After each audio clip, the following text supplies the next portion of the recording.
Coming to you once again with the It's My World podcast. This is your man, Sir-Earl, and we're changing the world one podcast at a time. So today is Sunday, December 22nd. We have 3 more days into Christmas, and this year is going past at a very, very, very fast rate. I can remember last year this time, and it seemed like yesterday, and now it's back again. So we're almost out of 2019 into 2020. Had a lot of great things happen, had a lot of challenging things happen. And, all in all, if we are above dirt, we are doing good. My podcast today, I wanted to focus on something. The name of the podcast is called Complaints. It seems like we have a nation of complainers and whiners. And what it really says to me, and it was an incident that I personally experienced, which brought this more home than just what I was going to put down. So things happen for certain reasons. I always say life happens to you. It happens for you, not to you. So we were on our way to another part of town just to kind of get a room and relax. We've been really kind of busy. So what we do is we'll a little cheap hotel room, not cheap like you're risking your life, but they have a lot of deals on hotel rooms and stuff like that. And that's one of the things that we like to do is if we have the time possible to just get a place and just relax and kind of enjoy the weekend. Now, on our way to where we were going, my engine locked up on my car. Um, and seeing how we only have one car, now we're faced with a situation that we have to either go buy a car, have the car repaired, or whatever it may be. So it was definitely not a situation that I was happy about. But one of the things that it has taught me, and one of the things that I've been trying to practice a lot more this year, and that is the attitude of gratitude, and it is to be thankful for the things that we do have instead of complaining. Hence the name of the podcast. Instead of complaining about the things we don't have, you can't show thankfulness and gratitude and complain at the same time. It's one or the other. I think if more people took the time to be grateful for what they do have instead of bitch moaning and whining about what they don't have, I think we'd have a lot more people being a lot more thankful, and I think we'd have a much, much better society. So I looked at the fact back in August, a good friend of mine named Bernard Alsbury Jr., he's the mayor of Hazel Crest, Illinois, and he lost his wife back in August to cancer. And so that was one thing that really, really was hard because I really know him. I consider him a friend, and he's just a really good guy. And I knew his wife, Diane, also. She also worked out at the club. Fast forward to Friday, which today is Sunday, December 22nd. Fast forward to Friday, a couple of days ago. As I sat and was really down in the dumps about the situation with the car, among with some other things that's been going on that's been really challenging to me, I got the news that my next door neighbor mom passed away. And actually, when we were leaving, they live right down the street from us. So as we were leaving, we saw the ambulance down there, and I just had this eerie feeling that something had happened to the mother and the father. So because they're both older, they're up there in age, they're 90 plus. They were also clients of ours. So I find out yesterday that the mother passed away. Now, I look at the situation and I think, and I used to talk to both of them very often because they had been married for 70 plus years. And I always try to seek advice for people that are in places that I'm trying to go. So I want to be in love and look at my wife, TA, 50, 60, 70 years from now and still have that best friend. It takes a lot. I mean, it takes a lot to stay together for 5 months, let alone 70 years. So I would always seek advice from them and try to find out, what exactly is the secret? What does it take? What do I need to do to be in your position when I'm 90? So I got to know the mother. GA trained the mother. I trained the father. So we got to know them pretty well. And I started thinking, I look at my situation and I say, okay, we have to get this situation together with this car. We don't have any other way to get around. You need a car. And as I said, I'm dealing with a lot of other things. I just had a bunch of health issues that I had to deal with that I thought never in a million years thought I'd have to go through. So I have to deal with those issues. But I look at the fact that here's this guy that has had this friend for, you know, 75, 80 years of his life. And this is a person that you see every day, has confided your greatest secrets in. And 3 days before Christmas, this person passes away. Now, I look at that situation compared to uh, I have to do something about this car. And I go, there is no comparison. I mean, I've been with GA, we've been together 16, almost 17 years now. And I could not imagine a day without her because I rely on her so much as a team of us building what we're trying to build with our dreams and everything like that, that I just could not imagine that this person is not here.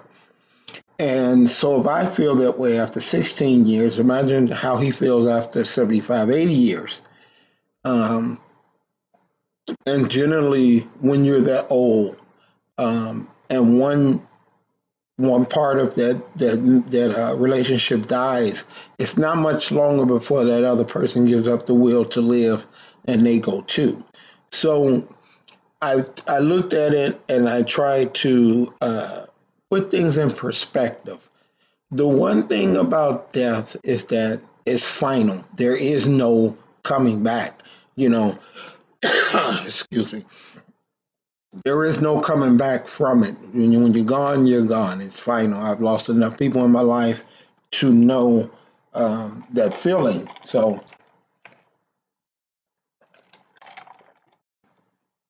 in comparing the two, having to deal with the situations that I've been dealing with and that I have to deal with are temporary. Once you fix them, you fix them.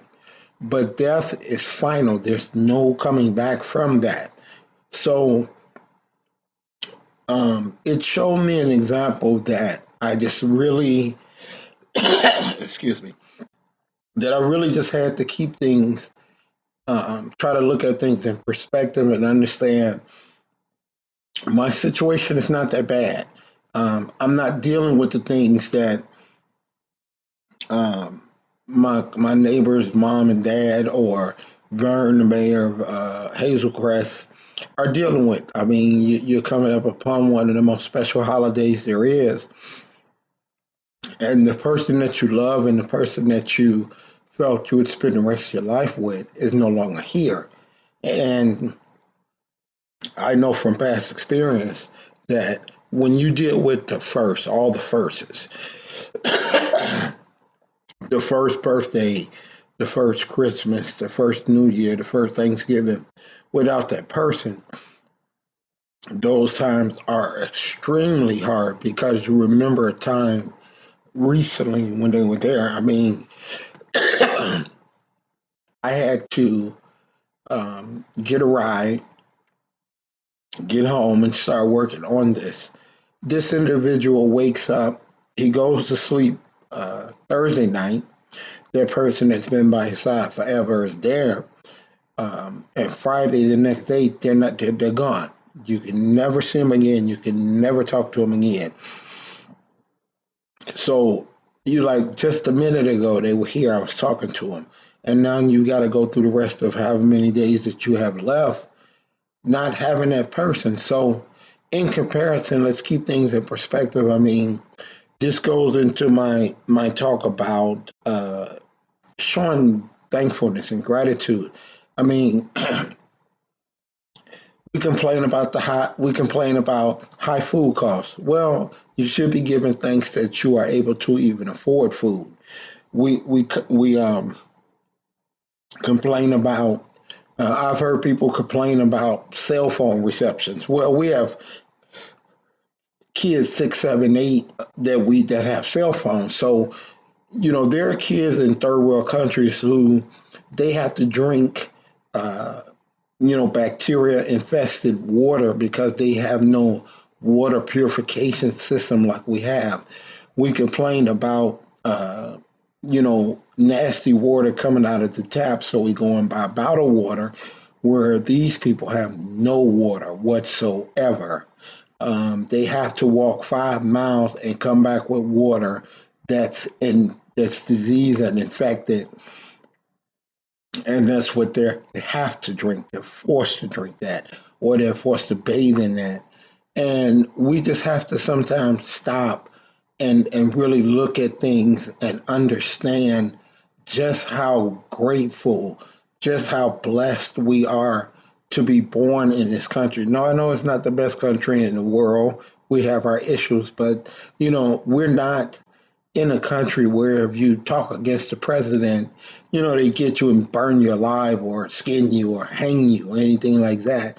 You have that freedom to express yourself in any way that you want to. There's other countries that, if you try to exercise freedom of speech or freedom of who you want to love, be it gay or straight or whatever, you could be killed or jailed for that. So instead of always complaining about things, you look at this 8 billion people on earth. We have it very, very, very good. So, my wish is that people would stop looking and complaining and bitching and moaning about the things that they don't have. Oh, I went to a restaurant and the service was bad. Well, guess what? Give thanks that you are even able to afford to go to the restaurant. There's homeless people that sleep under Wacker Drive that have no idea where their next meal is coming from, where their next article of clothing is coming from. Freezing temperature. Not tonight; it's pretty nice, but when freezing temperatures come to Chicago, they even wonder if they're going to make it through the night in terms of sleeping on the street. So you have a house that's you're a little bit behind on your mortgage or your taxes are high. Give instead of looking at that and bitching and moaning and complaining about that. No, it's a situation that you have to take care of, but at the same time, give thanks that you have something that you have to get taken care of.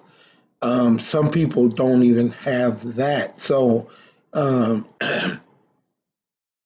think that when we complain or we don't show thankfulness, it's hard to receive more great things in your life because we're not grateful for the things that we have. So let's start instead of complaining of what we don't have. Let's start looking at what we do have. Let's start giving thanks for what we do have, and it takes a mindset change to look at that part of it. And people, I ain't got this, I ain't got that. Well, let's change our mindset and start to understand. No matter how bad you got it, somebody got it worse. I mean, my car was stopped in the middle of the expressway, most dangerous thing that you ever want to get through. But then you look up at somebody that that has a spouse that they've had for 75, 80 years. That person has died, and people, instead of looking, it's, oh, well, they were old, they knew it doesn't matter. That person is still special and dear to their heart. I mean, we had a guy that my stepson went to school with, and I'm quite sure a lot of you have heard of him. He's a rap. He was a rapper. His name was they went by the name of Juice World. I mean, he was 23 years old and died. So to us, we look, oh, that's a rapper that's dead. You know, to a mother, that's a child that you lost. That's a person that you carried in your stomach for 9 months that's no longer here and will never come back.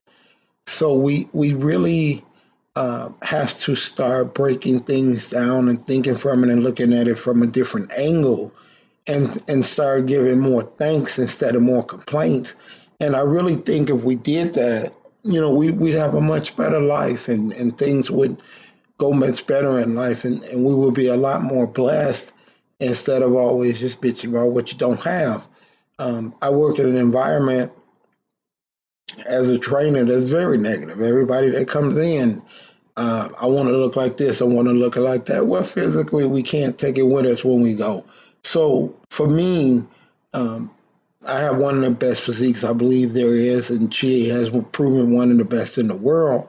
But you could walk out and get hit by a bus tomorrow. You could catch cancer. You could A lot of things could happen. We had a client that lost her arm. She came and trained on Friday, Saturday morning. A truck turned over on the expressway and she lost her arm. Anything can happen. You're not guaranteed tomorrow. But when you have a giving and thankful mentality and attitude and a strong mindset, that can't be taken away from you. This physical can be taken away from you at any minute. So let's not, continue to put so much energy and everything into the vanity part of our lives. Yeah, we want to look good, but let's be healthy. Let's learn how to love each other. Let's learn how to be more grateful for the things that we do have. I look at how I came and where I came from and where I'm at, and there's so many things I have to be grateful for because, as they say, 98% of the people that come from where I come, they don't make it. That's 98%. That leaves you a 2% chance. That's a very, very, very small chance. But I have to give thanks that I made it through that to the other side. No, I have a lot more I want to go. I have a lot more I want to do. I'm still faced with a lot of problems. Problems are going to always come your way, but it's how do you handle those problems? Do you handle them from a negative, complaining side of the brain, or do you look at it from a positive aspect and say, "No, you know what? I don't have that, but I am grateful because I have this." You start living your life that way, and pretty soon when you think of your life as a blessing, pretty soon your life becomes a blessing. So let's start thinking of our lives that way. Let's start being grateful for the things that we have, and let's just look at the results of that as a society. And so I went over a little bit on this. I like to try to keep them short, but until next time, like I say, peace out. This is your man, Sir Earl, trying to change the world one podcast at a time. Until next time, peace out.